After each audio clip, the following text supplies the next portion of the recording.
поентата на дебатните емисии од тој тип, ја тоа сум го кажал и друг пат, не е ајде да си мериме кој има поголеми мускули.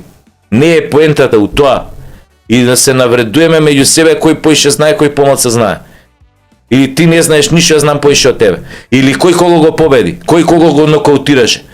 Тоа некоја рака е метафора на ринг. Но не е тоа целта, не е поентата. Леле, шо му направи. Знаеш, нашиот народ почна да ги доживува тие емисии како гладиаторски арени. Дека едниот на некого може, дека некој на некого треба да му ја исече главата и да му испие крвта. Не е тоа поентата на тие емисии. Не знам зашто луѓето тоа така го гледаат. Или да кажеме ситуација од типот да некој те вика во емисија за да те искомпромитира, за да те навреди, за ова зона.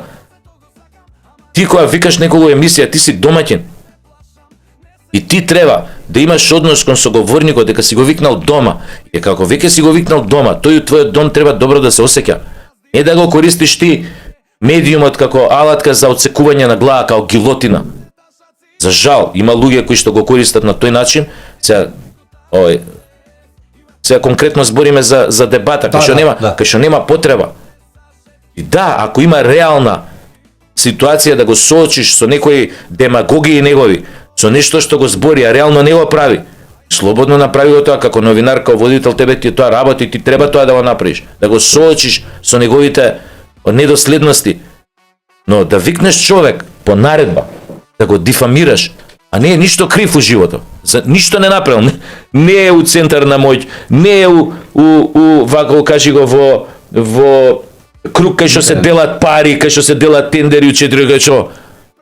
Да го викнеш само затоа што на некого му смета неговиот глас. За да се обидеш да тоа е како да ви кажам, тоа е деградација прво на себето и тоа што го направил и на својата професија. Но осетил дека некој сака да те деградира тебе на пример? Од овие па имало ситуации сега како да ви кажам, но генерално е што ради тој однос на таквите емисии, новинари, како ше, луѓето, јавноста стекна мислење дека тоа се гладиаторски арени. Јас се, например, идам у емисија со некој, и сега иде она најава на емисијата на телевизија, ја добијам пораки. Сега вулгаризирам. Уби го! Уништи го! Испи моја крвта! Ти знаеш како? Чу старт, луѓето ги воспита да очекуваат од таквите емисии наместо дебата конструктивна, фундирана на аргументи, да очекуваат гладиаторска арена. По секоја цена да се случи нешто. И да се случи нешто што ќе ја исполни потребата за сеер у јавноста. Ја гледаше ли емисија ој што му направи? И тоа е уствари најстрашното, и затоа ние се помалци имаме емисии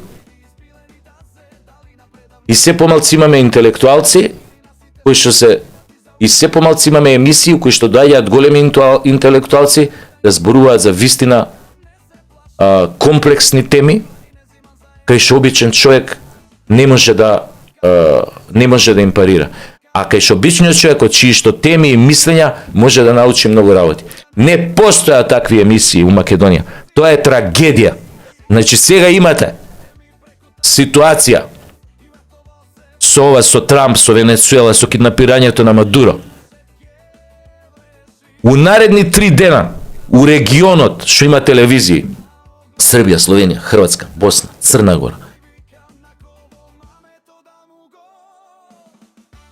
на 5 различни телевизии у тие држави, пошто имаат поише телевизии приватни, национални, на 5 телевизии у исто време, или не мора да уст термин, у еден ден на 5 телевизии имаш 5 дебати со 4 врвни интелектуалци, политиколози, политичка, ама школувани, кои што седат и разговараат за киднапирањето, причините, последиците, реакцијата какви ќе бидат, ама се разговара на многу едно високо интелектуално ниво за политика и за самата ситуација. Еден нема у Македонија да најдете од тој квалитет, од тој тип, кој што може да коментира една таква ситуација.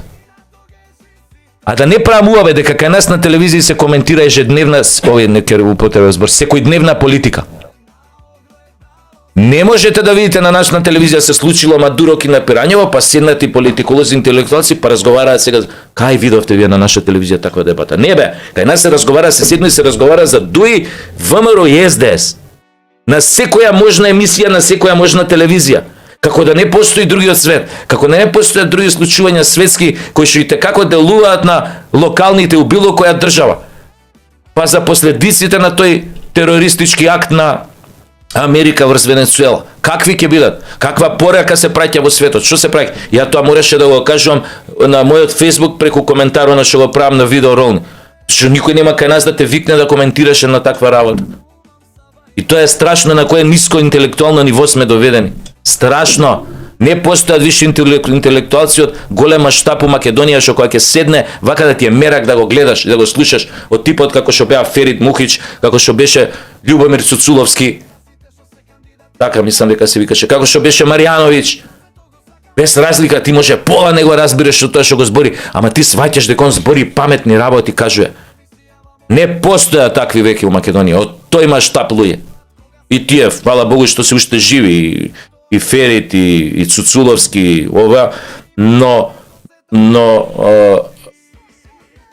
веќе се многу стари. Требаше некој нив да ги наследи, да други, да ги слушаш нив што зборат. За филм, за уметност. Која сте виделе кај нас емисија некоја да седнат четворица факмани што знаат све од таа област и да зборат појма неам на тема филмовите на Бертолучи, филмовите на Фелини. Појма немаат нашиве деца, тинеџери, ни кој е Бертолучи, ни кој е Фелини, ни кој е Виторио де Сика, ни кој е, да не ги бројам сега, милион луѓе. Појма немаат. Мислиш дека ни недостасуваат кадри или дека новинарите едноставно не ги викаат? Не, нема, јас верувам дека и тоа, и нема критична маса на интелектуалци у вистинска смисла на збор. Што значи тоа?